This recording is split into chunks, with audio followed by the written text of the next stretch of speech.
evening, everyone, and welcome here to the Iowa Speedway as it plays host to race number 10 of the 6th season of the Dark Horse Racing Series presented by Troy Lee Designs. It is the 4th time that the Dark Horse Racing Series drivers have taken to this short track. The short track was run between seasons 3 through 5. We started out with it being a 150 lap event. 160 laps last season, but now 200 laps here tonight. Seth Cole alongside of Matthew Rodriguez. So, Matt, it's a bit of an endurance race for these drivers here this evening. How does that extra 40 to 50 laps play into tonight's finish? Obviously, a lot of fuel strategy comes into play. Also, just make sure you take care of your tires. I think really only time will tell. With the sun going down and it coming almost nighttime, we're going to see a lot cooler temperatures. I wouldn't be surprised to see these cars pick up the pace, but also maybe get a little bit more on the free side. Obviously, qualifying is currently underway. One thing that I was kind of wondering about coming in tonight, with it being considered a short track, would track position be important? But if you look back at the last 3 races that we've had here, Rick Ravon, he's won this race from the pole. That was last season. He's also won from as far back as 11th, and Charles Teed, who won the inaugural race here back in season 3, won it from the 5th position. So does track position really matter here tonight? Realistically, I always think at almost every short track position matters. I'd rather be up at the front trying to fight those guys in that dirty air rather than being all the way back in the pack. And hey, as soon as you get by one guy, you got one more right in front of you. Now, we've obviously been following a lot of different storylines here, pretty much into the home stretch of the season, getting closer to that Indianapolis 500 race weekend where we'll eventually crown a champion. Got Iowa tonight, Gateway on the horizon, Motegi also ready to play its part, but we've been obviously watching the battle of Craig Forsythe versus Rick Ravon. They keep swapping that points lead back and forth. It's still close between those two, 3-point separation with Forsythe at the top of the point standings, but we've also been kind of looking outside of those top two at maybe a third or fourth driver to enter into the vicinity. Jeff Heisong and Luis Gonzalez Nunez have been those two drivers. Now, Heisong's been really good at the bigger mile and a half, 2-mile racetracks. Nunez, though, seems like the shorter, low banking racetracks have been his bread and butter. For those two drivers, particularly here tonight, what do they need to do to be able to keep themselves in contention with only a handful of races left till we end up getting to that season finale? But right now, I think you have to kind of take at least a little bit of evaluation of your landscape. Right now, you got Craig Forsythe. He is the leader here in points. Rick Ravon is not here tonight because he was making that scheduled kind of not appearance where he was in the process of moving and won't be available. So what you really need to do tonight is just get a good finish. Don't wreck out. We've got to get some points. But also, most importantly, try, if at all possible, finish ahead or near Craig Forsythe, just as a way to slowly claw back points where, hey, maybe you won't gain a huge amount of points on Craig Forsythe, but at least you can gain on Rick Ravon. And then same thing, make sure you monitor your competition. Like I said, if I'm racing against some guy, maybe Charles Teed, if I'm racing against Gary Corley, maybe I won't run him as hard as I'd run Jeff Heisong, maybe as I'd run Luis Gonzalez Nunez, as I was running Craig Forsythe. Those kind of things are kind of red flags to me of just make sure you're not racing the wrong guy. We're going to show you here the starting lineup for this evening. It'll show you the drivers that elected to take time. Eric Peterson going to start on the pole position alongside of last week's winner Eric Schaus. There's Nunez on the inside of row number 2 alongside of former winner here at Iowa Charles Teed. And there's Forsythe in that 5th position. You talked about finishing in the same zip code as that 27 car. Craig Forsythe has had 2 starts in the 3 races run here at Iowa. Both finishes inside of the podium, including a runner-up finish last year. So it'll be interesting to see if he's going to be able to maybe get that one position better, as he has not taken a checkered flag here at Iowa Speedway under the Dark Horse Racing Series banner. The other driver, Jeff Heisong, going to be starting this race back in the 8th position. We ended up seeing in the last 2 races here at Iowa, the caution only flew a total of 1 time. Last year went completely caution-free. We'll see if we're going to see a couple more yellow flags here tonight with 14 drivers in the field, or will it all come down to pit strategy maybe here, especially with the fact, as stated earlier on, it's a more elongated distance here than these drivers have been in the past. with this also being a short track, this is a 0.875 mile racetrack. We are going to have 2 pacing laps here. You see the iRacing pace car staying out for a second time. So the You way got the point standings, Oh, go ahead. I was going to say the point standings coming into tonight. It's Craig Forsythe 3 points over Rick Ravon, who, as Matt already pointed out, not in the field this evening. 78 points back is Jeff Highsong, and 101 points back is Luis Gonzalez Nunez. Pole sitter Eric Peterson really needs a miracle with only 4 races left. He's 131 points back, but who knows? Stranger things have happened. And again, we got told last week there are no drop weeks as we had seen in past seasons. So with that being said, Ravon going to be losing out on a lot of points here tonight, and a big opportunity for drivers, maybe 3rd, 4th, 5th on back to be able to close up that gap potentially, but only time will tell. And realistically, looking at Eric Peterson's season, his season tells a tale of tragedies. Hasn't qualified worse than 5th, but man, being able to finish inside the top 5 has definitely been a struggle this year. Only 2 finishes inside the top 5 out of these 10 races. 175 miles await these drivers here tonight, and Peterson gets us underway at Iowa. Going to have the early advantage into turn 1. The battle's going to be for second. Charles Teed wasting no time trying to get by last week's winner, Eric Schaus, but Schaus got a good exit off of 2. So there's a bump in that turn 1 that just made him extremely unsettled, kind of sent him up the track a little bit. Schaus going to try and jump up there to the outside of Eric Peterson, maybe for the race lead, as look at how fast these drivers are carrying that speed into 1 and 2. This is a short track, but it is a high-speed short track with these Indy cars as Forsythe to the inside of Charles Teed. Luis Gonzalez Nunez there as well. And I gotta wonder with just how fast these drivers are going, there's little to no reaction time, right, if contact takes place in front of you? That's the thing where these drivers are going about a minimum speed of about 188, 190. Some are going up near about 196, 197, where it makes reaction time, and obviously such close quarters on the track, it just a fraction of a second could take you out. We talked last week with Eric Schaus, who went coast-to-coast pole to win at Homestead, Miami. He says, I know I'm out of the championship hunt. I'm just out here hunting checkered flags, and he's going to make a nice slick move there to the inside of Eric Peterson to take the lead. As soon as I say that, crossover, Peterson going to go back to the point. If I could pick out a guy who just doesn't look 100% settled, it has to be AJ Hobson. Been dropping since the start of the green flag, and he just has not looked comfortable. I think I ended up seeing him get way out of shape last time out of turn 4. Almost went down towards that yellow line towards the apron, which much like we've seen here in the past, the apron is not able to be utilized. They were only able to use it during qualifying. You have to keep your car up above that yellow line on this front straightaway. I will say that Charles Teed has just come alive in these past few weeks, really being up here in the top 5 and just battling. Again, that's never been his real issue. His real issue has been finishing out races and making sure there's no mistakes. What's got to be the confidence level for Charles Teed riding that momentum that you spoke of coming into a track that he knows in the past he's taken a checkered flag at? Really, it's just supreme confidence because the car hasn't changed. The track does change with different conditions. The setup does change, but your knowledge of this track, once you do 200 laps around here, you've got a pretty well knowledge of it. And even if you come here 6 months later, you still have this track down. That's it. It doesn't take long to get into your rhythm, and as long as you got that rhythm, no one can really stop you. Riding on board with Charles Teed, he's taken a good front row seat of this battle between Eric Peterson and Eric Schaus for the top spot. Luis Gonzalez Nunez there, now to the inside of Craig Forsythe, and you'll notice that with our onboard gear ratio there, 5th gear, I don't think you're going to see anybody shift up to 6th gear here tonight. The short straightaways, I don't really think draft's going to really play that much a factor as far as fuel savings. So I don't think anybody's really going to be shifting up to that high gear tonight. I keep seeing so many guys get all the way down near that yellow line, but man, it does not look comfortable. Eric Schaus has been one of those guys who I really just continue to see push it and slide up in front of that guy. I don't know how long it's going to work for. How much are tires going to come into play? I mean, we're seeing a lot of crossovers, not necessarily slide jobs, but to your point, sliding up in front of the driver you pass. So that's got to be wearing those Firestones down. Is tire wear going to be a factor here? Does that maybe come into play in green flag pit stops of trying to pit a lap or two earlier than your rest of your competition to maybe leapfrog them? Realistically, it all really depends about the compound that Virtual Firestone brought to this track.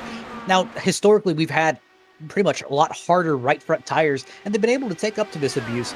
Though of it being such a short track with such high speeds, it's kind of bringing a interesting conundrum in where I think some of these drivers are kind of burning up this right front, and we're going to see probably if it's really going to be a factor around lap 30, lap 40, to see how much these drivers are kind of falling off, see how much their times fall off, and see if anyone has issues trying to dive down to the bottom of the track. We're only 15 laps into this race, and already these race leaders are running almost 2.5 tenths slower than what they ran in the opening stages. They began with 16.6 lap times, a couple in the high 16.5s. They're now all basically running in the mid 16.8s. So to your point, definitely starting to feel maybe that aero tightness, that tire heat building up in the right front. And realistically, the my real indicator is not really times, it's how the driver looks and feels. If the driver is fighting his car constantly, he is not happy with that car. He is just trying to make it through and try to progress the position. But if you have a driver who's kind of easing in and out of corners, looks like they can pass with ease, not even if they're doing it that fast, that's a driver who's very comfortable with the car, very comfortable with the tires they have on it, and honestly is kind of a real threat for later in this race. This is the shortest racetrack distance-wise that these drivers will be on all season long. So if it does come down to green flag pit stops, we say it every single week. Doesn't matter if it's a shorter track, a 2-mile racetrack, a 1.5 miles. Execution on pit road is key. Maybe no more so than here tonight, because you make a mistake, you're going to lose a lot of time, a lot of track position. It's almost basically guaranteed that if you come to pit lane and some others stay out, you're going to lose at least 1 lap, maybe even 2, depending on where you are in the field when you make that green flag pit stop. So if you make a mistake, it's going to be very difficult to mount a rebound. I'm starting to believe that the tires may have gotten just a little bit worn here because I'm seeing everyone starting to single file out. I don't believe this is all really for fuel mileage. I think really a lot of it's just we can't always shove it down to the bottom of that track and just churn up these tires. We saw a lot of drivers up here at the front kind of swapping for positions. Nunez and Forsythe, they were mixing it up for third. Of course, Schaus and Peterson were swapping back and forth for the lead. Looks like now we've started to kind of settle down a little bit here. Some battling outside the top 5 between Corley and Hobson. But really with all that swapping of position, nobody has really made a charge forward from their starting spot. The driver so far that's gained the most spots since the start is Alec Coates, our runner-up finisher from the season opener at Pocono. Started 13th up to 10th plus 3. Everybody else is basically running where they started for the most part. Yeah, and it's kind of just gotten them this nice little train. I think some of the drivers are still kind of in that process of feeling out their cars, trying to figure out what they can do. But obviously some of these drivers are really going on their first long run of the race. So this is really their first chance to feel their car on old tires and how it reacts in the draft. One driver we certainly knew we were going to have to keep our eyes on here tonight, making a pass or trying to make the pass there for second place, Luis Gonzalez Nunez.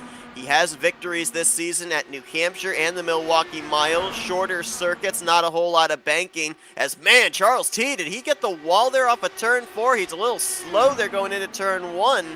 I think he either got really tight and almost brushed the wall, or he may have actually made contact. Yeah, he's lost a ton of momentum here even through 1 and 2, trying to feel out just what the damage might be, and he nearly just got run over by Thaddeus McMurray in the 37. Yeah, and Charles T said over the radio he is broken. And honestly, looking at that car, I can see the right front suspension is pushed in just a little bit. Plus with the side pod, that little aero side device, that is extremely bent in, so it's not going to be feeling too great in the corners. Everybody trying to make their way around him safely. McMurray finally does. Jeff Highsong. There's a new driver in the field here tonight. The driver of the number 69711 machine. That's Glenn Lazan. Right now running in the 10th position in his debut. Always cool to see new blood in a series and see how they stack up against names that we see week after week. Let's see if we've got the opportunity here with no caution at this point in time. Let's even go back and real quickly see what happened to Charles T. This was definitely off of turn 4. I don't think there was any contact between him and Luis Gonzalez Nunez, but certainly both were in the same vicinity. Watch right here. T makes the slide move on Nunez and just carries way too much speed. It's like that car never turned off of 4. And I think that's really where tire wear is going to start coming to place, where it just didn't grip. And it didn't turn like he thought it was going to. And that's what we're probably going to see later in this race. So some of these drivers just having a little bit too much faith in their tires, and they just weren't gripping like they were when they're brand new. And again, let's not forget, that's a former winner here at Iowa that had that mistake. So if Charles Teed, a driver who ended up leading the last 27 laps of this event back in Season 3, has a mistake like that, nobody in the field is safe right now. Yeah, I'm realistically looking at it. This is kind of what's plagued Charles Teed all season. Is just having a really hot start, but kind of having that one mistake. But I'm hoping that he has that chance to battle on back and hopefully get rally back for a good finish. I'm not certain. I'm going to have you kind of confirm this, but is there damage on the right side of the rear wing of Luis Gonzalez Nunez? Because he was slow and lost a couple of spots. I think he's gotten the wall. Yeah, I'm noticing that side pod is kind of the same damage that Charles Teed has. Side pod aero device, but this time he actually looks like he hit the rear wing. And one of the end plates on the rear wing is kind of angled sideways, so that's definitely going to be kind of messing with how you're feeling that car. Let's go back, see if we can find out where he might have made contact. Yeah, it looks like the same right place Charles here. Teed. Yeah, same place Charles Teed did, lap 32. It's kind of sent it just a little bit too into the corner, trying to get a good exit, and just barely clipped the wall of the back end. Almost took out Gary Corley. Yeah, that was the 7 right there that he almost ended up going across the nose of. Nice job there, being able to keep it from damaging more cars, but now Nunez dropping towards the back as he has fallen to the 9th position. Charles Teed is all the way back in the 14th spot, and he's actually lost a lap. Eric Peterson got around him not too long ago. So 2 drivers right there that were looking like they could be contenders up inside of the top 5, even up inside of the podium, now kind of limping their race cars around here with still over 160 laps to go. Honestly, if I was Charles Teed right now, I'd just bring it in and lose the laps. But honestly, just getting that side pod fixed, that would help you so much. Where he's tracking through these corners about 160, 165, when everyone else is going about 180, 190. I mean, if he's not laps down by, next 10 laps, I'm kind of worried. Nunez has now dropped all the way back to 13th, last car on the lead lap, and as he continues to lose ground to Jason Ham for that 12th spot, he's also in turn being reeled in by race leader Eric Peterson, only running about 3.5, 4 seconds ahead of the 36. I think in just a few moments when we have that pan shot down the back straightaway, we're probably going to see Luis Gonzalez Nunez heading into turn 3 as Peterson comes off of turn 2, and there you saw him right there. So Nunez now in danger of going a lap down. 2 heavy hitters here in the early going, taking some heavy hits courtesy of this short track. Yeah, and I'm just kind of seeing, looks like Eric Peterson and Eric Schaus really just kind of pulled away from the rest of the field. Gary Corley's just kind of hanging in there. AJ Hobson, I could tell because I saw him kind of wiggle out of turn 2. He just does not seem comfortable with that car fully, as it looks like Luis Gonzalez Nunez coming to pit road this time. We're watching a good battle there between Morales and Glenn Lazan.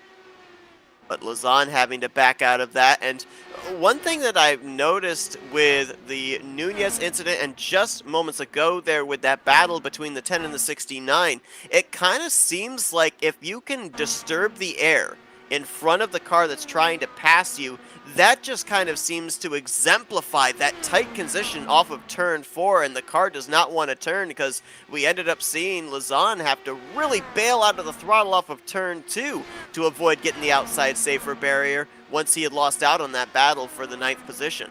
And realistically, the thought starts to occur in your mind where you got to think maybe that chance, and you see Charles Teed go another lap down, but maybe that chance of staying out maybe a lap and maybe taking those older tires instead of coming in earlier to take a pit stop. I'm kind of wondering if that may affect drivers' choices later in the race, because hey, those 1 lap fresher tires can mean all the difference. Uh-oh, do we have another of our top contenders in trouble? I just noticed Craig Forsythe a little slow on the track. He just lost a spot to Thaddeus McMurray, and now Joseph Morales makes the pass around him. Looks like he's bent the side pod a little bit. Doesn't look exactly like that shark fin on the right side. Well, yeah, it looks like the shark fin got bent too. So it looks like Craig Forsythe's kind of in the same boat here where he's falling back. So with the contact that these drivers are making, how is it affecting them in terms of speed? Are they losing power because of the contact, or is it the aero downforce that's slowing them down now that they've lost? So think it like side force in a way. How we talk about stock cars, think about side force. So we're trying to pack air on that right side, trying to get it to kind of drive through the corner and help it drive. What this is doing is it's taking that ability to generate side force off of the car. So if you're driving in the corner, yes, the left side is cutting through the air, but that right side almost acts like a parachute, kind of dragging them up the track and making them slower. So they can't, basically, we're not having enough downforce to allow them to get through that corner. It's Eric Peterson. Oh, he's coming to pit road.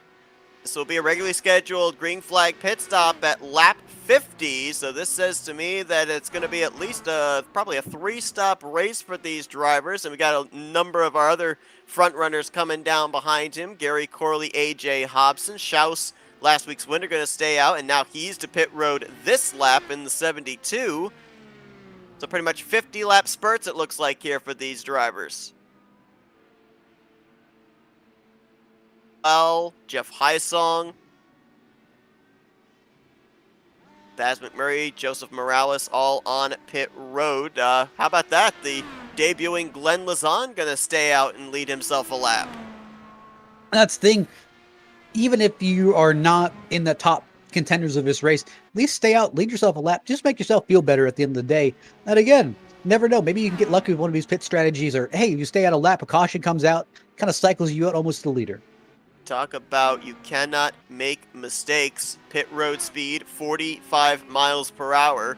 Got to get that thing woed down, because if you end up getting a speeding penalty, you have to come down and serve it. That is a chunk of laps that you're going to lose, as here's an exchange for the lead. Eric Peterson shoved it down. Morales spun off a pit road. No caution. We remain green as it was down away from the racing surface. He gets it righted, continues on, and Peterson will cycle out to the top position. He was up to speed, caught up to Eric Schaus, and he had a lot of faith in his car because he drove it right down to the inside of Eric Schaus. Was very lucky that it stuck with those fresh tires, but as soon as that happened, Eric Schaus says, all right, and we're back to the crossover game between these two. But you know what I kind of viewed out of that is that Schaus had about maybe a second or two gap to Eric Peterson before that pit stop. And realistically, all he did was just gang it all back. So it really looks to me like Eric Peterson taking a little bit more conservatively on the pit road than Eric Schaus is. And that's kind of a little bit of a highlight in my mind where, yes, you can't always be as aggressive as you may want to on pit road just to limit mistakes. And of course, knowing Eric Peterson's bad luck streak, I'd be afraid of him speeding or spinning on the pit road. But just seeing how successful Eric Schaus gets on the pit road, I'd either be trying to kind of hold him up a little bit, or at least try to take it a little bit more aggressively on the pit road, just to see if I can still maintain that gap on new tires.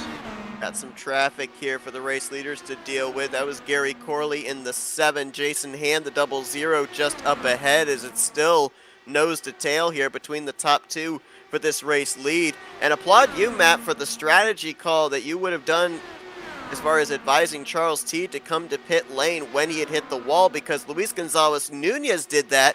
He has now cycled back on the lead lap with all the rest of the drivers pitting. So if a caution came out, he would still be on the lead lap and not have to utilize the lucky dog. Charles T elected to come down pit road when all the leaders did, losing all that time with the damaged race car. He is now 2 laps down. Realistically, there's good news and bad news about that strategy. Good news, you're on the lead lap, and you got a fixed car. Great. Bad news is you're off strategy with the leaders, and you're going to have to pit most likely at an inopportune time and have to go back those laps down. Now, obviously, there's a way you can get bailed out of that strategy is by a caution or, misfortune. Or if that strategy that you just put yourself on suddenly becomes advantageous where you realize, it looks like if I actually pit on this strategy, I will end up leapfrogging the leaders. So if I try to short pit, this will happen. So again, it kind of works in a multifaceted strategy where, hey, if you're not always the fastest on the track, maybe you can outthink the guys who are.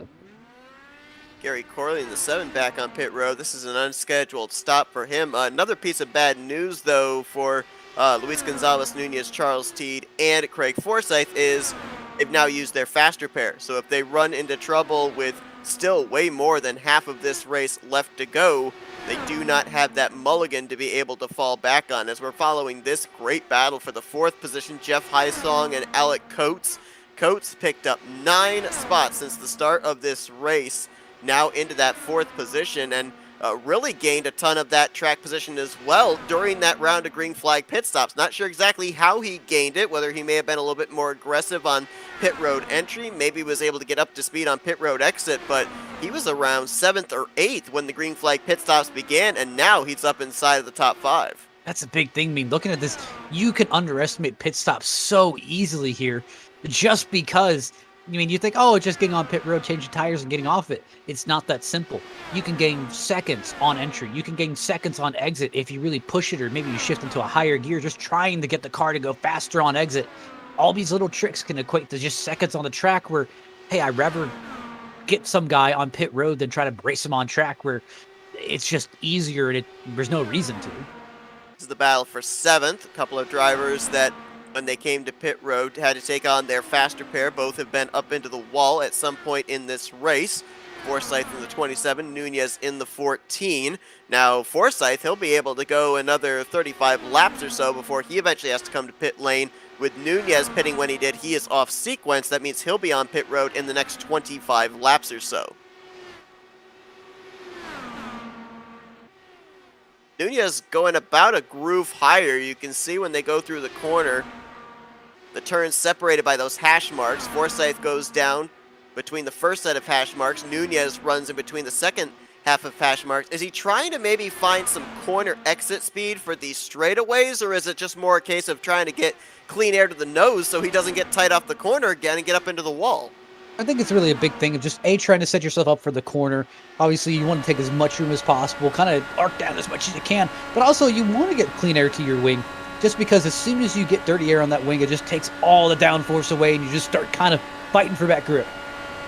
Came back from the Craig Forsythe machine to Luis Gonzalez Nunez. Move back up towards the front. Eric Peterson now in control of the race lead. He's got about almost half a second, a little less than half a second, back to Eric Schaus.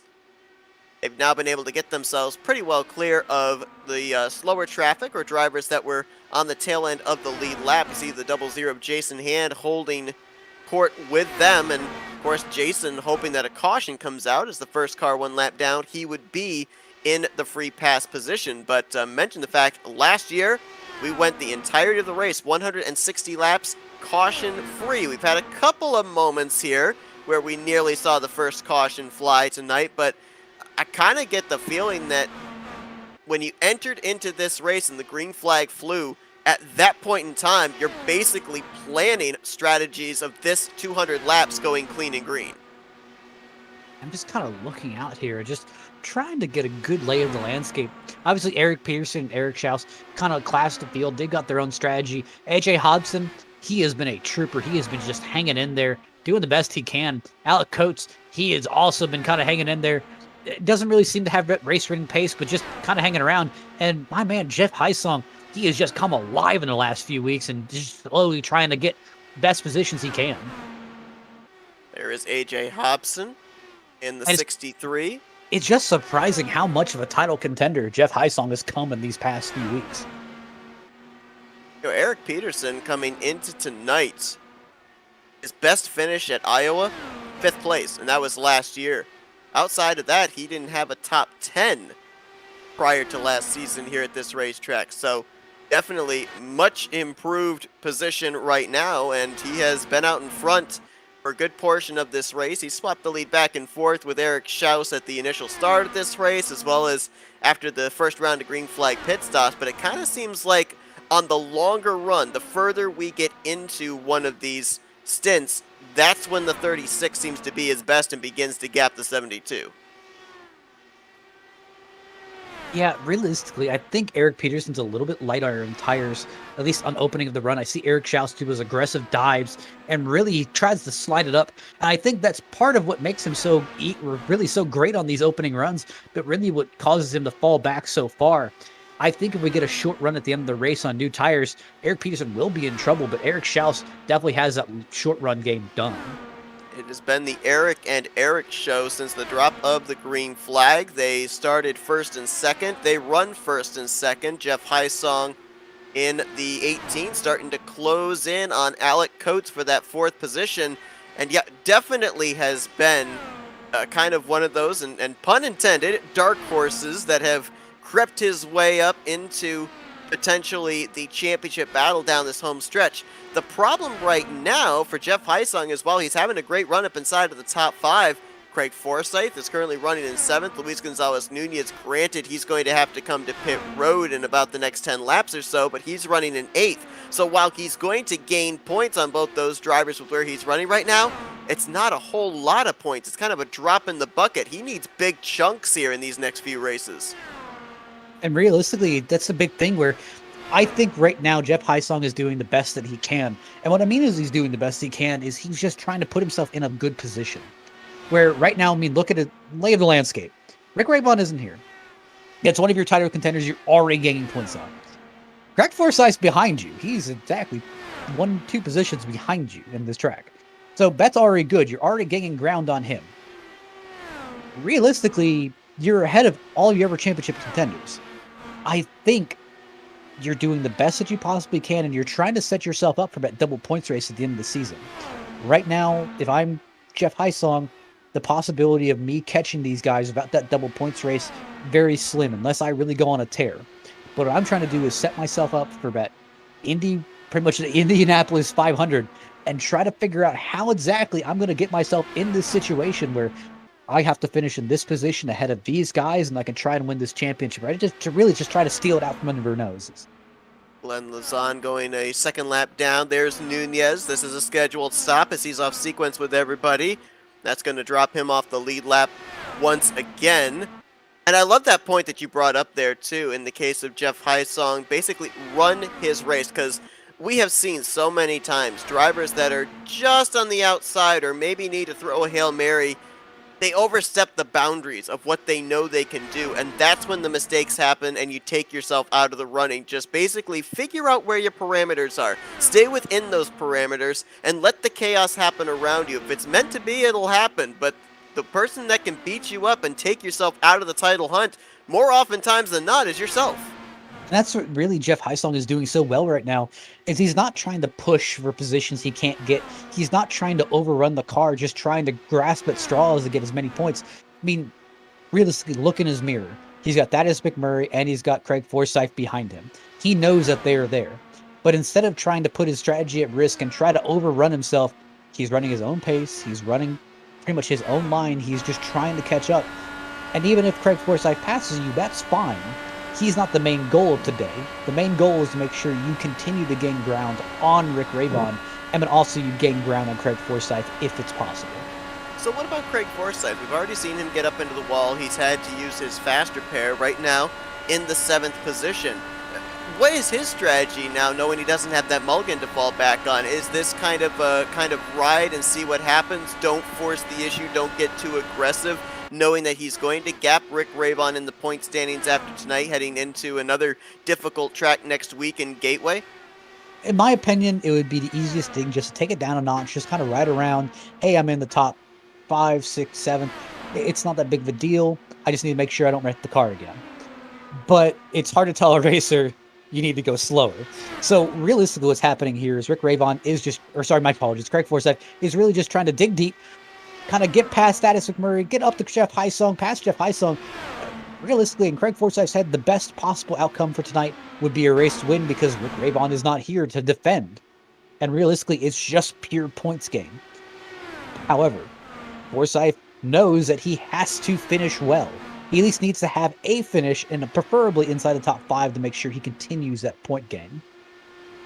A lot of stuff happening here on this previous lap. Saw the 00 of Jason Hands slow off the pace on the apron on the front straightaway. And third place running AJ Hobson did get up and brush the wall. Doesn't look like any visible damage, not nearly to the extent of what we've seen from other drivers like Teed, Forsythe, and Nunez who got up there. Oh, little contact there. Hobson maybe not all that thrilled with the 312 of Joe McAdory. That's the thing where, as a lap car, and as a lead lap car to a lap car, you want the ability to kind of be able to choose your own lane, kind of drive by at your own pace, not have to worry about that. But when you kind of get to that ability of a lap car, hey, your job is to hold your line. You know he's faster.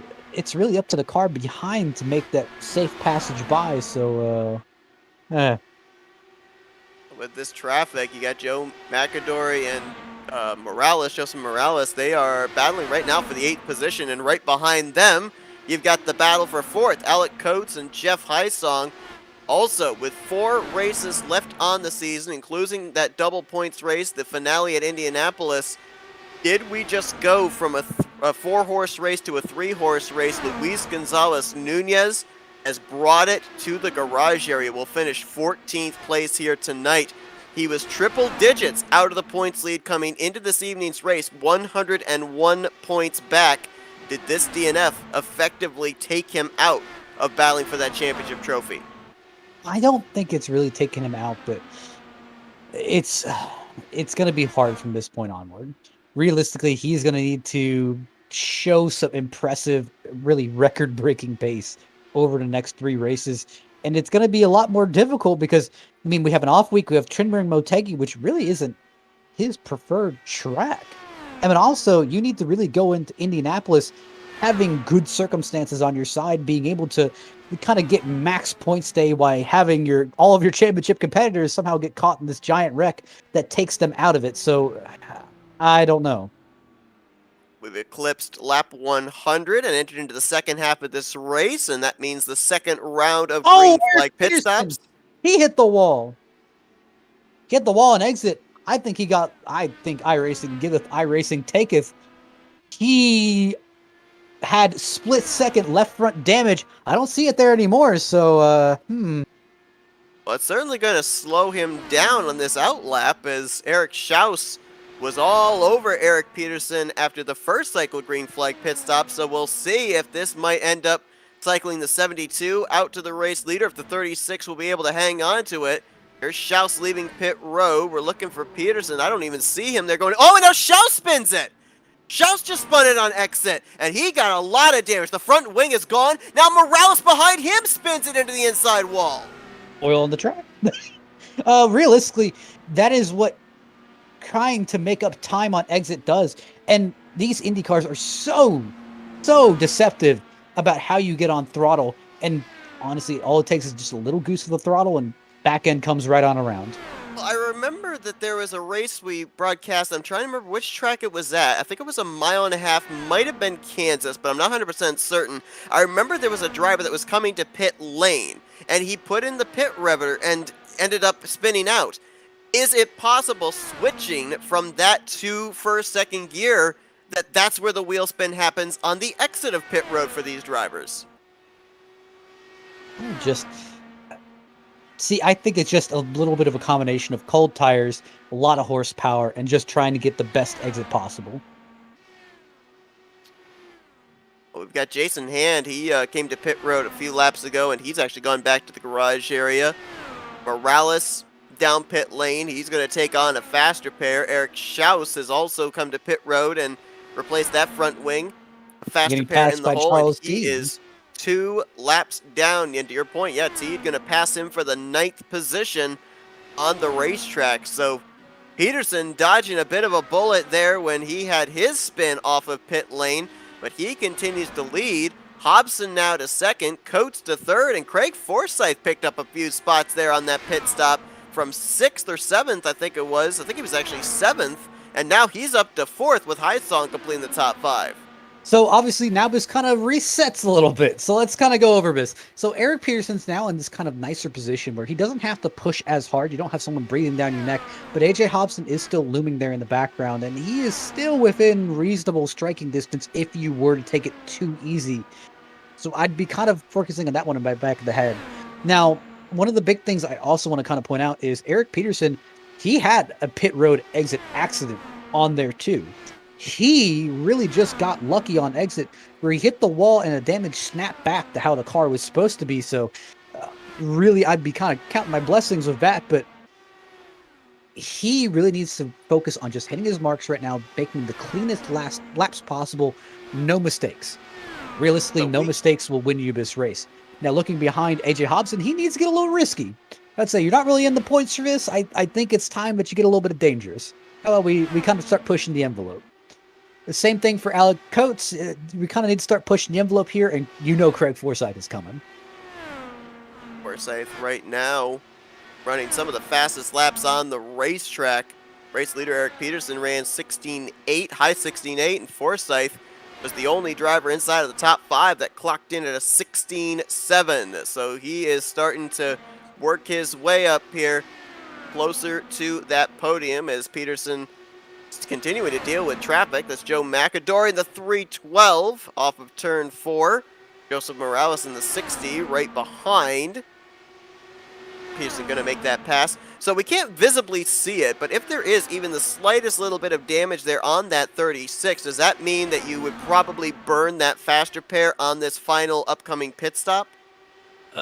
Honestly, if it really came down to if there's any damage on the car, I think I would just burn the faster pair and just take the risk, because right now I am the leader of the race.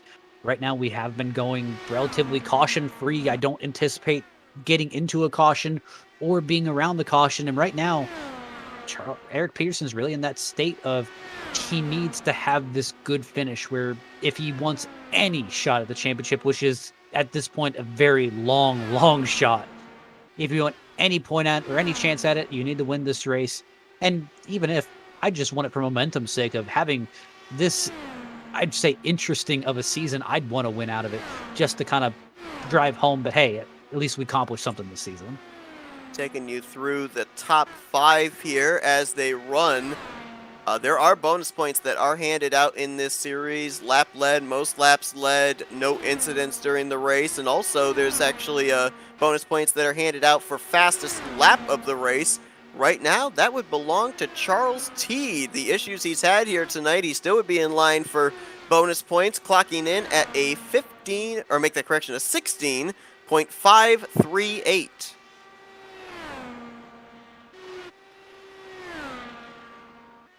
Lap as we go back here to the 37 of Thaddeus McMurray, who's had a pretty quiet night, but that's not necessarily a bad thing when it comes to short track racing, because that means that you've been able to keep your car in one piece, keep it on the racetrack. And McMurray, I'll have to check back, but I'm not certain if he's had a top 5 yet here in his Dark Horse Racing Series career. He's only about 3 seconds away from Jeff Hysong, and we've still got another round of green flag pit stops coming up, around 50 laps to go, so still possible.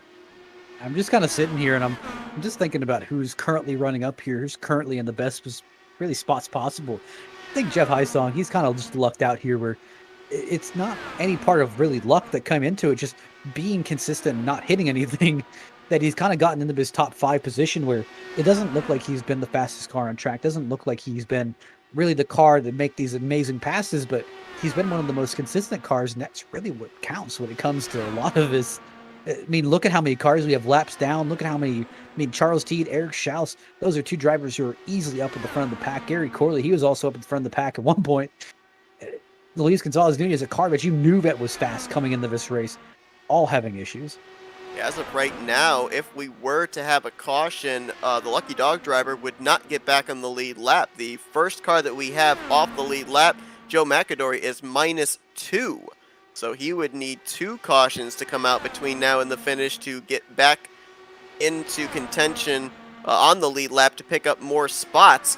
Did look back, Thaddeus McMurray right now is en route to having his best career finish in the Dark Horse Racing Series, besting a 7th place finish all the way back in the season opener at Pocono. Right now he is in P6.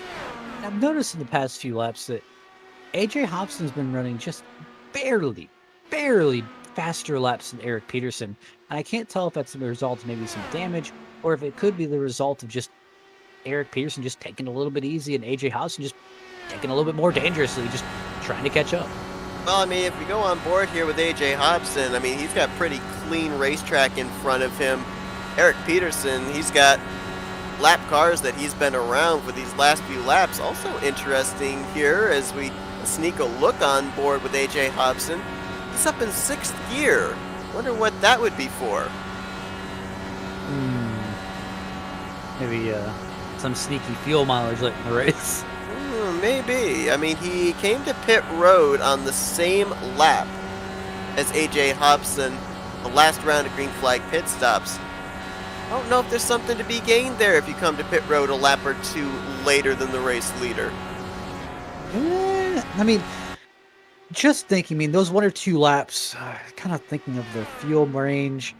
I mean, I could see you making one stop and hopefully making it to the end of the race on fuel, but it's very unlikely. And as I see kind of Craig Forsythe continue to close in, I can tell who's kind of trying maybe to save and who definitely is not saving.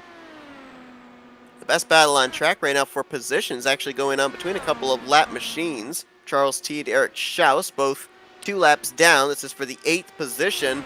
Most of the drivers on the lead lap have a second or more between them for position. There's about a second from Hobson back to Coates, another second from Coates back to Forsythe.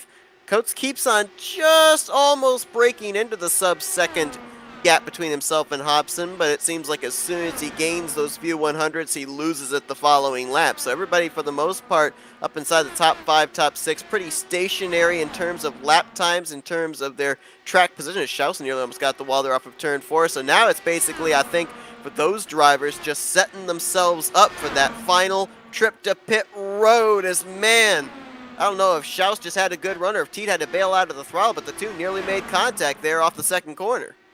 I'm starting to see that Eric Peterson looks like he's just kind of slowing down, not really having that great of luck. Obviously, we have kind of lap cars around him, but I don't think that's the full story. I think there's something maybe wrong with that car. That damage that maybe we're not able to see, is it maybe in some way there and affecting the speed on this 36? Now, granted, I'm willing to admit, it could just be left front damage, and if you're looking at an example for left front damage, look no further than Joe McAdory. Has that little bit of damage on the left front, that wings pushed up, but it doesn't seem to be affecting him that much in corners, where he seems to still be able to keep a lot of speed and roll through the corners, not in the same fashion that we were seeing with the right side pod damage. I was wondering if maybe his lap times were slower, maybe he was in 6th gear trying to save some fuel, but you can see he is firmly in 5th gear and starting to close in on some more traffic there, about a corner and a half ahead. But you can even see there with the onboard, these drivers here tonight, nighttime conditions. We've already seen what cold tires can do with the slick conditions leaving pit road, and you can kind of see even with those front tires, a little bit of counter steer there off the corners, trying to get those worn rear tires to grip, especially off of turn 4. The best move is just be smooth. You don't need to kind of overrun the car. You don't need to aggressively shove it into the corner. Just slowly but surely, trust me, you'll win the race. It's Joe McAdory again in the 312, is going to go another lap down. He'll now be -3. You got Teed and Schaus -2, McAdory -3, 4 laps down apiece for Corley and Lazon, and then Joseph Morales currently is 5 laps down, last car running in the 12th position. I believe that nobody else outside of the drivers we've already documented, with now the exception of Joseph Morales, they have not used their fast repair, still have that intact. And I kind of feel that this upcoming pit stop is going to tell us the story of whether or not there is damage affecting potentially the speed of this 36. If we end up seeing the fast repair column go to 1 of 1, I think that'll give us an idea that he's been fighting something in terms of the handling, maybe even the downforce and the aero of this machine for this 50-lap stint. It doesn't look extremely like it's been affected, but just it's noticeable that he doesn't seem like on as quick as pace as he was before. Now, it also could be a little bit of difference between, let me think, maybe just a type of, maybe Eric Schaus was kind of just pushing him forward, kind of using that draft, where 2 cars, if you're around the similar speed, were able to kind of just leapfrog each other. That could be a reason. We're about 5-ish laps away from when these drivers will make their final trip to pit road, and I'm certain with what we saw there last time all these drivers were on pit lane, the big thing that's got to be sticking in these drivers' minds now is make sure you get off pit road safely, because it bit a trio of drivers and subsequently took Eric Schaus out of the running for this race win after he had been running pretty much in the lead or second place for the first half of the race. Kind of watching here, just seeing who's going to make really the first move to get the pit road. I'm seeing really the biggest issue that some of these leaders are having right now is just navigating lap traffic. AJ Hobson hit the wall. A little bit of right side damage. Now he's going to be falling. And Hobson is... he got it trying to avoid Gary Corley. And honestly, he kind of paid the price for that one. Looks like he's going to pit this time. Yep. Honestly, a smart move trying to pit this time. Almost coming Whoa! from the Gosh! Caution's and a out. caution. Charles Teed. That is McMurray. Ooh, man, if I was Eric Peterson almost got leveled, but that is McMurray. That is over in turns 1 and 2, right in the center of 1 and 2. McMurray, who is the last car on the lead lap at the time. Caution comes out for the first time tonight, right within the window of these drivers being able to make it the rest of the way on fuel. Let's go Man, back and see what happened. If you're Eric Peterson, you're saying, man, I don't want to have to fight Craig Forsythe. I don't want to have to fight the rest of these guys. If you're someone like Jeff Heisong or AJ Hobson, you're jumping up and down. You're the happiest person on earth. Did that as McMurray run out of fuel? No, it really looks like, I think maybe Charles Teed kind of sent it a little bit, but I think Teed may have just sent it a little bit hot into the corner, not realizing that. I think really the big difference, if you're looking at Thaddeus McMurray and you're looking at Charles Teed had a perfectly good right side pod and right aero fin. While if you're looking at Thaddeus McMurray, that side pod has a little bit of that right side damage and he's going a little bit slower pace. So would not surprise me. And I'll tell you what was a little bit scary there was the fact that after the contact, the 37 started migrating back down the racetrack, and this is on board with your race leader, Eric Peterson. Watch this going through 1 and 2. All of a sudden, you see the 37 up there, and he starts coming down the racetrack. One of those life flashing in front of your eyes moments there for the guy that's dominated so far tonight. And I think that's kind of one of those risky moments where you just don't like to think about. That's one of those moments you just kind of black out in your head and you don't hope to remember, but again, it could have gone 10 times worse. So, not certain who the lucky dog would be. I believe that Teed was in line to be the free pass car, but I'm not certain if he's going to be the one to get it or if Eric Schaus is going to be the one to get it. We'll try and update on that once we end up getting that information. Looks like Gary Corley's going to stay out and take a wave around, get one of his 6 laps back. Actually, correction, one of his 7 laps back. It would put him to -6. He had an unscheduled stop just moments before that caution came out, so he should theoretically be able to maybe make it the rest of the way, depending on what he saves here under this caution. And yeah, this is a full reset now for these drivers. 5 drivers will be on the lead lap when we go back green, and what a break for AJ Hobson. Kit was coming to pit road, the caution comes out, he was on pit road, I believe, when the yellow flag waved, so he was able to take his service. Either that or he passed through pit road, didn't take service, and remained on the lead lap. So Peterson, Coates, Forsythe, Heisong, and Hobson here to battle it out in a less than 50 lap sprint, if you will. That's it. This is one of those moments where I kind of look at Eric Peterson. Eric Peterson wasn't really wowing me on the short runs, but on the long runs, that's where his dominance really come into play. I'm kind of wondering about these short runs. Obviously, Eric Peterson's going to have the control of the restart here. Being able to kind of control when you go on this restart, that's going to be very important. But Alec Coates is the only thing that separates Craig Forsythe from Eric Peterson, and Forsythe has been on a tear all night. Craig Forsythe looking for what would be his 4th win on the season. Right now he and Rick Ravon gridlocked at 3 wins apiece. Of course, for Alec Coates, he's trying to better his runner-up finish in the season opener at Pocono. And for Eric Peterson, he is looking for his first trip to victory lane. Only 2 finishes inside of the top 5 prior to tonight. And we had that big question mark there, Matt, about whether or not there was damage on the 36 and if he might maybe utilize the faster pair when he came to pit road to fix it. There's still a 0 of 1 on the faster pair section of the 36 column on the telemetry. So apparently did not sustain any damage, or at least felt that it wasn't worth taking a faster pair over. So be interesting to follow that storyline here for the remainder of this race. But you talk about the fact that he is the control car now. that is going to be important in the fact that we ended up seeing if he was able to get 3, 4, 5 car lengths over Eric Schaus in the early going, Schaus was never able to get back to him. Kind of feels like the same situation here. If he can get that big enough gap, then more than likely he might be able to keep Coates, Forsythe, Hysong, and company at bay. See, this is one of those tricky moments where I think Peterson was really banking on having Forsythe still have to fight through all that traffic and come from 4 seconds back. This is kind of a nightmare scenario, but I mean, this is where you make your money. I mean, you've got to prove that you can outrun all these guys, and this is really where it's make or break. 45 laps to go here tonight at the Iowa Speedway. Peterson mashes the gas, opens up a little bit of distance between himself and Alec Coase, who in turns opens up about 3-4 car lengths back to Craig Forsythe. Peterson trying to scamper away down the back straightaway. It looks like he does just that, but that really puts Alec Coates in contention here to really start battling out, seeing if he can kind of take the fight straight to Eric Peterson.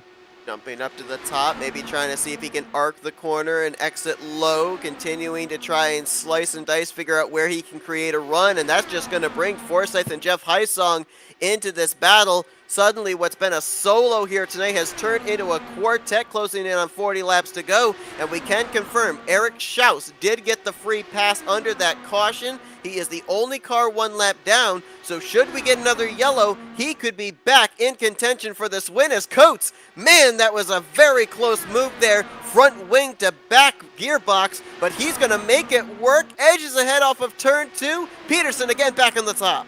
Honestly, my main advice to Peterson right now, don't burn up your stuff. You've been great on the long runs. Don't burn it up just because Alec Coates is trying to force you. That's it. Right now, let Coates burn up his stuff, trying to get away from you, and then just slowly start driving back. Boy, nice run there off of turn 2 on the high side for Eric Peterson, but the drive in on the inside is going to give Coates the advantage out of 3 and 4. Trying to slice and dice, trying to not allow the 36 to get any slipstream, any sort of run.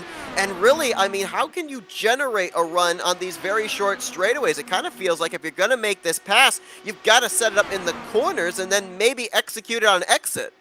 Yeah, really what you need to do is in the middle or really exit of the corner, you need to get a little bit of that draft. So when you're getting off that corner, you can start launching forward. And at that point, when you're getting off the corner, you're accelerating faster than the guy in front of you. And you can kind of just pick your lane at that point. And as long as he doesn't have a car there, it's fair game.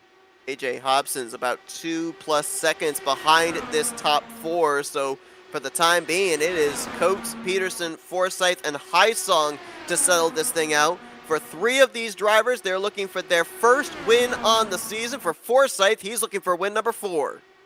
And realistically, there's a lot at risk for Forsythe here. Right now, it's the greatest version of risk versus reward. The risk is, hey, he ends up wrecking out of his race, and the one race that Rick Ravon wasn't in, he risked losing all of those points that he could have gained. But on the other side, hey, a win here could be really the nail in the coffin for Rick Ravon. So obviously, he's trying to weigh it out as this is an acceptable risk. But only time will tell. You talk about the risk versus reward as well as Coates almost came down across the front wing of Craig Forsythe. And that's what makes it so dangerous, where Alec Coates, he's only going for a win. He is willing to block you all the way to the bottom of the wall. Forsythe has a lot more to lose here, and Alec Coates is kind of taking advantage of it. Well, bear in mind, as Peterson gets really tight through the center of 3 and 4, bear in mind that the 10, the 36, the 18, they've still got their faster pair. They can make these risky moves because they've still got a mulligan to work with. Forsythe does not have that luxury. I think that's really what everyone's trying to use against him, knowing that, hey, Forsythe has to be careful here because one wrong slip up, that could easily take him out of his race. With this battling up inside of the top 4, all of a sudden, that has brought AJ Hobson back into the mix. What was 2 seconds has now been closed up to about 1.2 seconds and continuing to decrease. There you see him about maybe 4 car lengths off the back of Jeff Hysong for that 4th position as things have settled down a little bit here. Coates leading by 3 car lengths back to Craig Forsythe as they start to approach traffic. I think really the big thing is, the big difference between Eric Peterson and Alec Coates right now is the same thing what we saw in New Hampshire, where Or actually, was it New Hampshire? No, it was Milwaukee. The same thing we saw in Milwaukee with Rick Ravon leaving so much of that race, and then later in the race, finally being encountered with draft for the first. Oh, car on the wall hard in the back straightaway. Eric Schaus in the 72 as it comes to rest down on the inside of the racetrack. Surprisingly, no caution going to fly as Schaus, who would have gotten back in the lead lap if a caution came out, very likely could have been the caution, but again, no yellow waving as he limps that bright green number 72 back to pit road. Looks like he was battling side by side with Thaddeus McMurray. Just a little bit of contact ended up sending him spinning out of turn 2. And as he tried to save it, just kind of lawn darted straight into the wall, and that's going to end his night.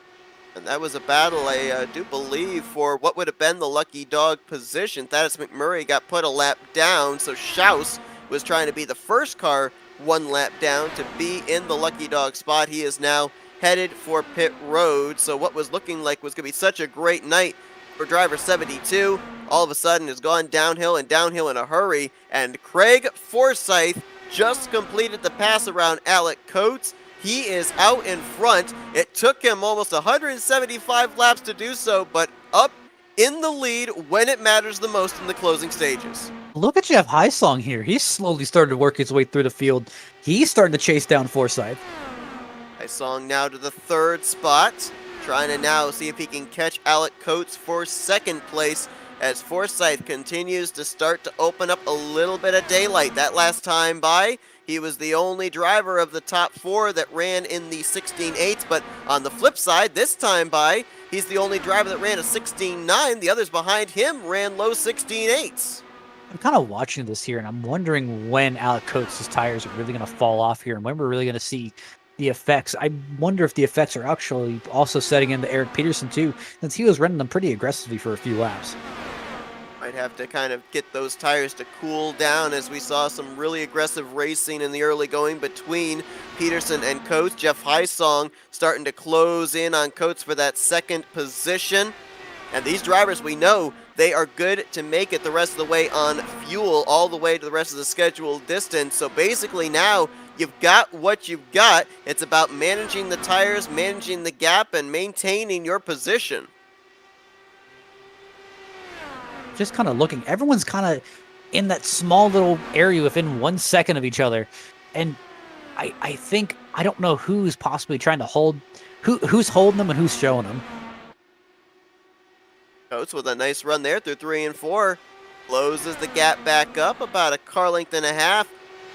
He's running the lower line here through 1 and 2, trying to get the clean air to the nose, and it appears to be working. So, yeah, might have actually just kind of sat back, let those tires cool down a little bit. Ooh, got really tight there off of 4, but maybe giving it an opportunity for those tires to cool down and wind that rubber band up again. But as soon as he gets about half a car length behind Craig Forsythe, that's when the aero tightness seems to kick in and he loses all that ground that he gained.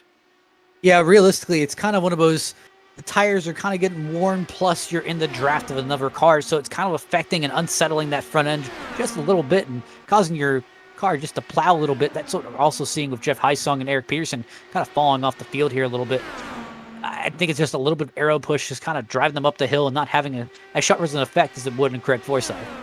Craig Forsythe has had an exemplary year. He has finished inside of the top 5, 8 of the 9 starts that he had this season. The only blemish on that top 5 record was back in the season opener at Pocono, when he ended up finishing outside the top 10 in a 3-wide battle in the closing stages in that race. As A.J. Hobson, I just noticed, something amiss on the 63. I don't know if he had an incident or just brought it to pit road, but he just gave up the 6th position to Charles Teed, and it looks like he's in danger of losing more spots here in the closing stages. Realistically, what looks like it happened is A.J. Hobson brushed the wall out of 4, and instead of, he doesn't have that fast repair anymore, and he just didn't want to stick around and fix it, just ended up calling it a day.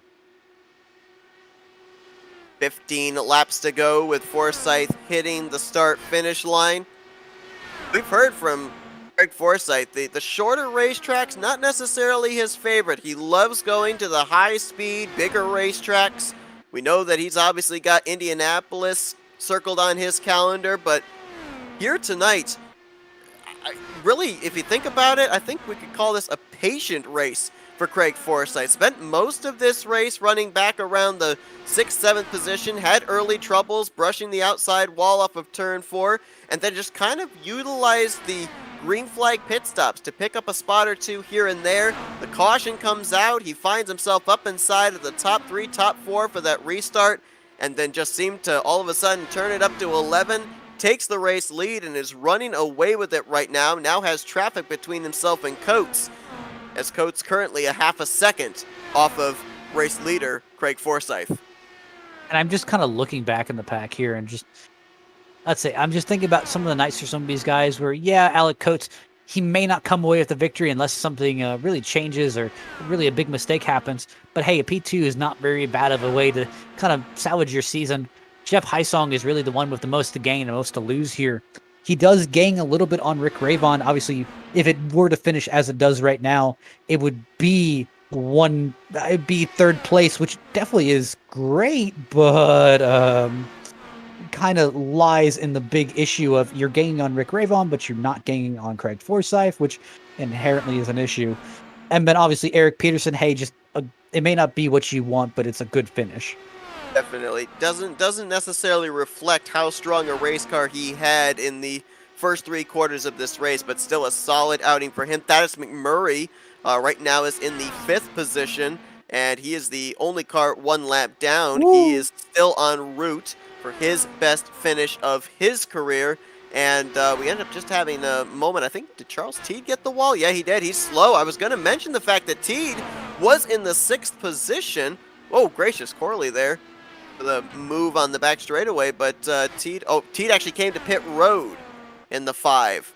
So maybe he might have actually taken a wave around there on that last restart and could not make it on fuel, but he was at the moment going to finish in the 6th position, which was going to be a far cry better than where he was running the early going after getting to the wall. He was mired outside of the top 10. He's now going to drop down to 7th 4 laps down. Again, still going to gain more points than he would have if this had only been a, 10, 15 lap race. And realistically, the big issue in this, obviously, we've taken the wave around. It's a chance you do get back on the lead lap, but you do have a big risk versus big reward where if it does get a quick caution, hey, you got your lap back, just go down pit road, fill back up, and hey, you're back in this. Where if it doesn't, I mean, it does get you in a bigger hole than you probably were originally, but unfortunately, sometimes those are risks that we have to take. You know, I was wondering, and I went back to check. This is going to, if it finishes the way it's currently running, this is going to be Alec Coates' 3rd time as bridesmaid this season. Mentioned he finished 2nd at Pocono. He also, a couple of weeks ago, finished 2nd at Kansas. And now, running in the tire tracks of Craig Forsythe, his 3rd runner-up finish on the season. I mean, at some point, does that get to a driver of, man, I'm just so close. I just can't seem to get that one car, that one position. Yeah, it's kind of one of those things where if you're Jeff Hysong right now, I mean, you're trying your best to catch up to Alec Coates, but it's kind of one of those too little too lates. The same thing for Alec Coates. I mean, you're just trying to track down Craig Forsythe to the best of your ability, but man, that gap just stays the same. White flag displayed this time by for driver 27, Craig Forsythe, looking for his 4th victory on the season. He's looking to extend his points lead heading into Gateway next week. Makes his way through 3 and 4 cleanly. He'll see the checkered flag. Craig Forsythe wins tonight at Iowa.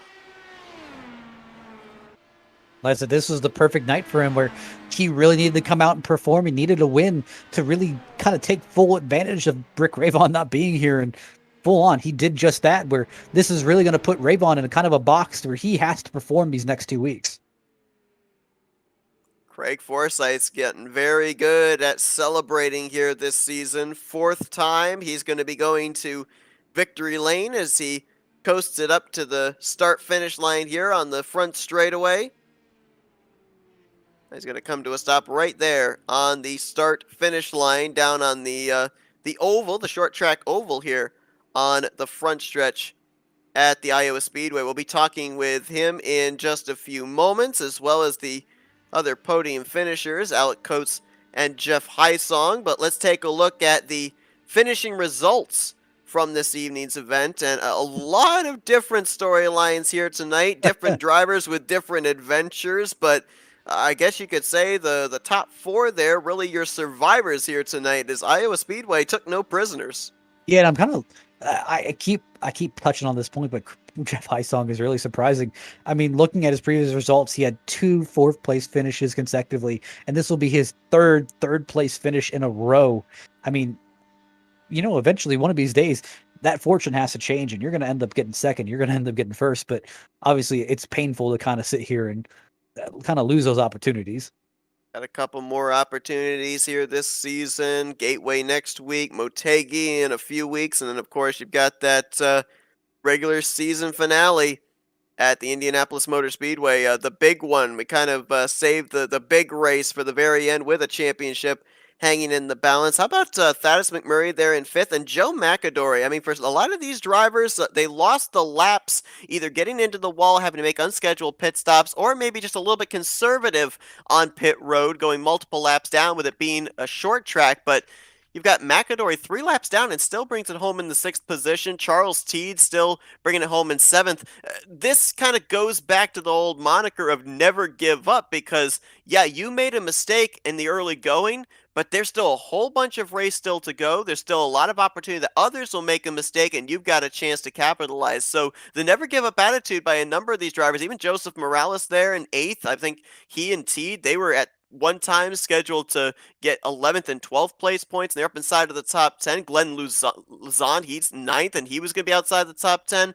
You're going to get more points just for sticking it out than if you had called it quits when you had the early issues. And it's just any little bit helps. Just being able to get any points is realistically better than last place points, better than no points. Even if Rick Ravon was just able to start the race tonight, that would be so much bigger than just being, hey, not getting penny points at all. And as we move to the second page here, you see these are the drivers that did not reach the conclusion. AJ Hobson, who spent a good portion of this race up inside of the top five, actually was inside the top three in the early going. Eric Schaus ran second for a good portion of this race, and he had his issue off of turn two, didn't bring out a caution. He subsequently finishes in 12th. Jason Hand, he called it an early night, and Luis Gonzalez Nunez. And if we're looking at drivers that were trying to keep themselves in the conversation for the championship, big hit tonight for driver 14. He's got a lot of work to do here in these final three races. Yeah, and this is going to be kind of an uphill battle for him. I don't want to say it's too little too late, but I mean, we've kind of documented over the last few races. I mean, you have to be no mistakes.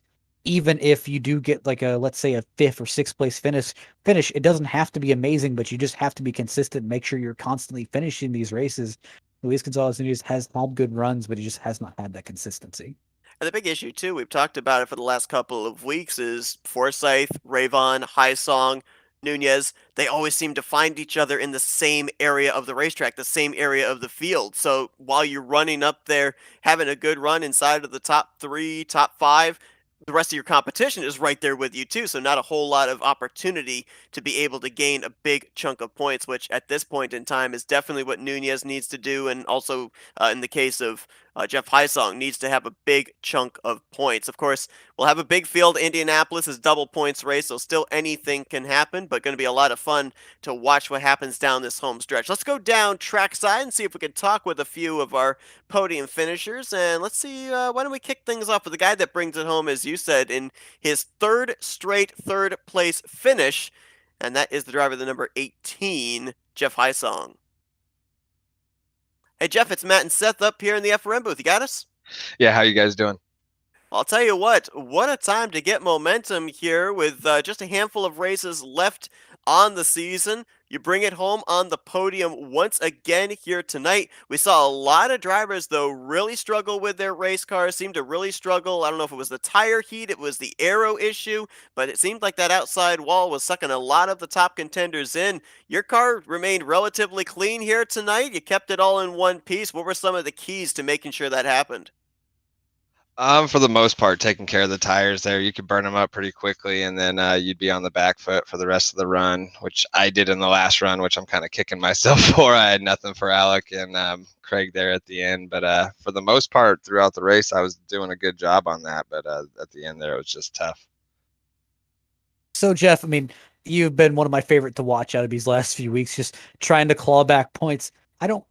It's not that too little too late, but obviously, you did gain a huge amount of points on Rick Ravon. Looks like you're only 37 points behind, but you did lose ground to Craig Forsythe at 94. I mean, how much does this factor in, and what do you have to do the next few weeks to make sure you're in the conversation when we get to Indianapolis?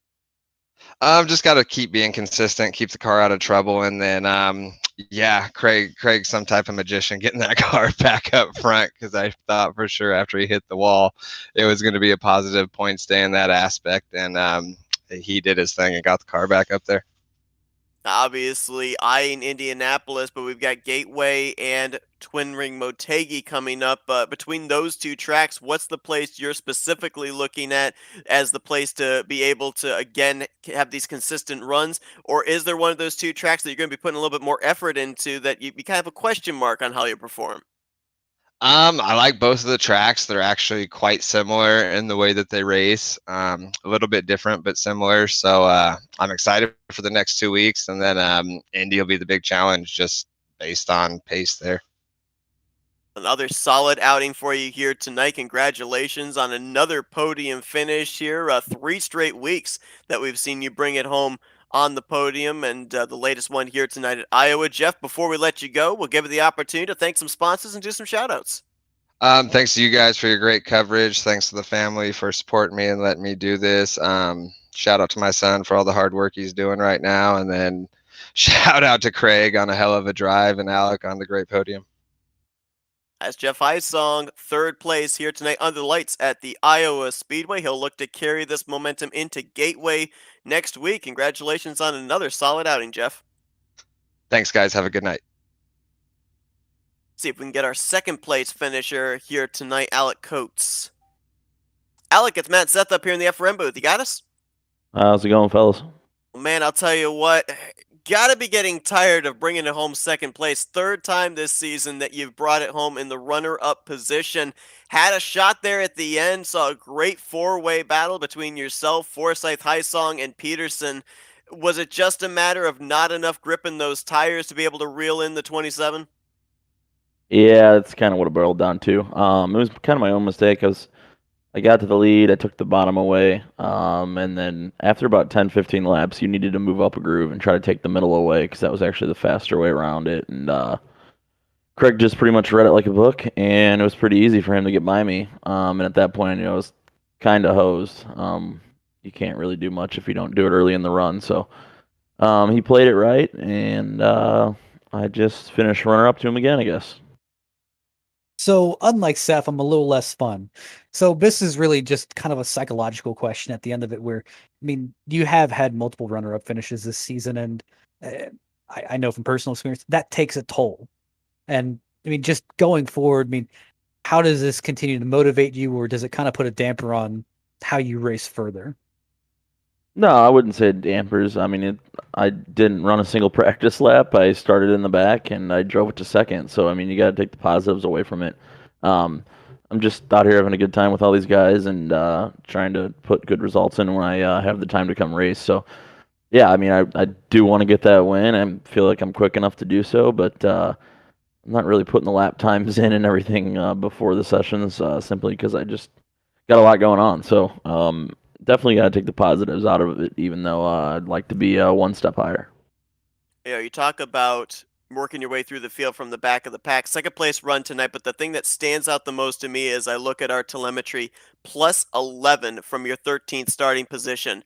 We saw here tonight drivers battling for position, and it seemed like a couple of passes were able to be made, but especially as the run went on, it was very difficult to make passes with that tire heat. How difficult was it for you starting that far back to be patient and work your way up as you were able to? Especially, it seemed that you were able to gain 1 or 2 spots on those green flag pit stop rounds, those first 2 round of green flag pit stops. I mean, how difficult is it as a driver to kind of make sure you don't overstep that mark, don't overstep those boundaries, and keep the car consistent on a long green flag run like we had?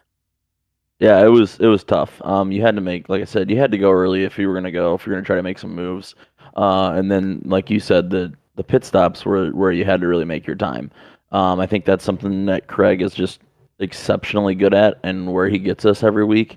I was pretty solid tonight. It was so treacherous that this is one of those tracks that you're better off taking it easy and not completely ending your night versus trying to make up a few few seconds here and there. So actually off of off the pit road on the first stop, I almost ate the wall. I had a crazy save and just kind of put my head back down and went back to it. So yeah, it was nice to have good green flag stops for myself. That I usually mess those up, so that was good. Well, Alec, a great performance for you here tonight. Again, as mentioned, the driver that picked up the most spots here tonight. You bring it home with another solid second place finish here this evening. Congratulations on that. Before we let you go, we'll give you the opportunity to do some thank you sponsors and shout outs. Yeah, just the usual guys. I appreciate you guys always putting the sweet broadcast on, and everybody at this league that runs a pretty fun league on Sunday nights. Gives me something to do, and then TJ at Thaddy Max Designs for always making me look good. And hey, every time I show up so far, I think I've beaten Teed, and that's my goal. So we're gonna keep rolling with it. That's Alec Coates. He's your runner-up finisher here tonight at the Iowa Speedway. Congratulations once again. Best of luck here in the upcoming races. Maybe we'll see you get that one position you've been lacking in the last few races. Maybe see you in victory lane. Thanks, guys. And let's go down to victory lane. Fourth win on the year for driver number 27, Craig Forsythe. Hey, Craig, it's Matt and Seth up here in the FRM booth. You got us? You betcha, guys. How you doing tonight? Man, I'll tell you what, if we took a story and wrote it about your race here tonight, I think we'd have a #1 bestseller. Because let's go through this. You ended up starting up towards the front in the 5th position. You get the wall just on the eve of that first round of green flag pit stop. So you get the opportunity to come down, take on a faster pair. You're running in 7th position. After the second cycle of pit stops, you're up in the top 5. We end up seeing that final round of green flag pit stops coming up. You're challenging for a spot up inside of the top 3. Caution comes out, and the landscape completely changes. You're up at the front. You're driving away with this thing. I mean, did you, after you got the wall there in the early stages, did you think that this race was going to end like this with you in victory lane? Oh, I mean, anything's possible, but let's be serious. I mean, I think I fell back to 8th or 9th. I think I was only, I don't know, 7 or 6 seconds from going a lap down. I knew I'd be able to save the lap, going a lap down by getting in. I had to keep going until the pit cycle opened up. But I mean, at that point, it's just like I need people to start screwing up on their pits, on their pit ins or pit outs. And I had a couple guys. I think both times I did the first and second pit. Whatever car was in front of me ended up spinning out and hitting the inside wall. So was able to gain some positions that way. And then it was just go put down fast laps, go. Don't bother conserving the tires for the end in those ones because you needed to make up the track position. And then, I got to the end of, I caught up. I couldn't believe I was up to, was it 4th or, I think 4th at that point behind Alec. And I couldn't, by that point, I'd burned the tires off again. But, I was able to get right up behind him. And it's like, okay, I think I can pass him, pit in, pit out, pretty sure. Just getting ready to do that. And then the caution happened. And I'm like, oh, okay, well, this changes everything. So, I feel bad for Eric there because he'd basically run away with that race. But, no, good on my pit crew. They were when I hit that wall, I was just stupid. Got dirty air. Got dirty air. Wasn't being attentive enough, and just brushed the wall enough to affect the car. But they were able to, thankfully, quickly fix it up and get me going again. But my goodness, So let me go a little bit bigger picture racing here. Obviously, Rick Ravon was not here, which is very good for you, very bad for him. It's very good for you in the fact that currently you now have a 57-point lead on Rick Ravon going into the final, really 3 events of the season. But with Rick Ravon coming back, and there is a possibility for Rex and also that double points race at the end of the season, I mean, how relaxed are you going forward? oh, you can't be relaxed with these guys. They're too good. I mean, Rick's too good. Jeff is too good. LGN's too good. Eric is still fighting for his first win. Any of these guys can win the race. I mean, it's any of these races, and all it's going to take is one wreck that comes at the wrong time that you can't make up the positions that you lose because of the wreck, and suddenly the entire landscape changes. So you've got to be on it for these next 3 races and make sure that we're getting good points in all 3 races and not making any bad decisions. Now, one area of the racetrack that we really didn't highlight that much here post race, but it did play a huge factor into a couple of our storylines and took out one of the contenders for the win here tonight as well, was exiting pit road. We ended up seeing a number of drivers. Morales, Schaus got taken out with the damage he sustained from the spin. We even saw Eric Peterson have a spin there as well. Was that something that you drivers were aware of was going to happen that in testing or in practice, or was that something that seemed to take everybody by surprise that that rear grip wasn't there leaving pit road? I'd done probably 15 practice pit entries on older tires, so I'd known what I needed to do coming in, and I knew that it was dicey getting out. You needed to be careful getting on the power, so I wasn't surprised to see that some of the guys just if you weren't expecting it and you weren't light on the power, you need to sacrifice a bit of the desire for that quick pit out to make sure the car stays under you, so you can once you've straightened out and can see the blue line, you can put the power down. We talked about the fact that Alec Coates has finished second place a number of times here this season. Craig, you finished runner-up in the last two shorter racetracks here this year, Milwaukee and at New Hampshire, so able to get a victory here tonight at a short track at Iowa. Congratulations, well done. It's going to be a lot of fun. As you said, no let-up, so it'll be interesting to see your strategies heading into our upcoming tracks at Gateway, Motegi, and of course the finale at Indianapolis. We know you want to get back to celebrating, but before we do, we're handing the mic over for some victory lane thank you, sponsors, and shout-outs. Well, I think the biggest thank you is to my wife. It's our anniversary today, and she said, "Hey, let's go for anniversary brunch instead of dinner, so that you can have your race." And she let me do this race, and so that was that. Thank you to having an awesome wife, and I mean, thank you to the whole team, the whole 4D Racewear team. I mean, just a good bunch of guys, and I mean the whole Dark Horse crew. You saw we had I think 14 cars out tonight, so.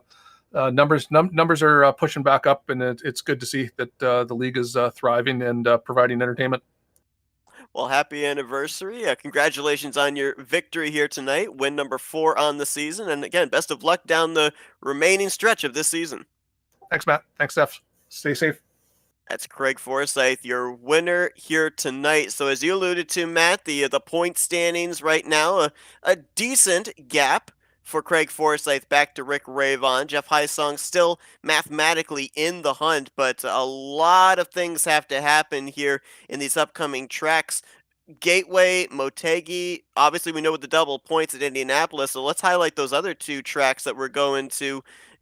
Do they have the capability of shaking this up and getting Ravon and Hysong still further into this conversation? Reasonably, Gateway is a very tough and technical track. Now, while it may not seem like that on the surface, that it's a simple oval, realistically, the turns are very complex.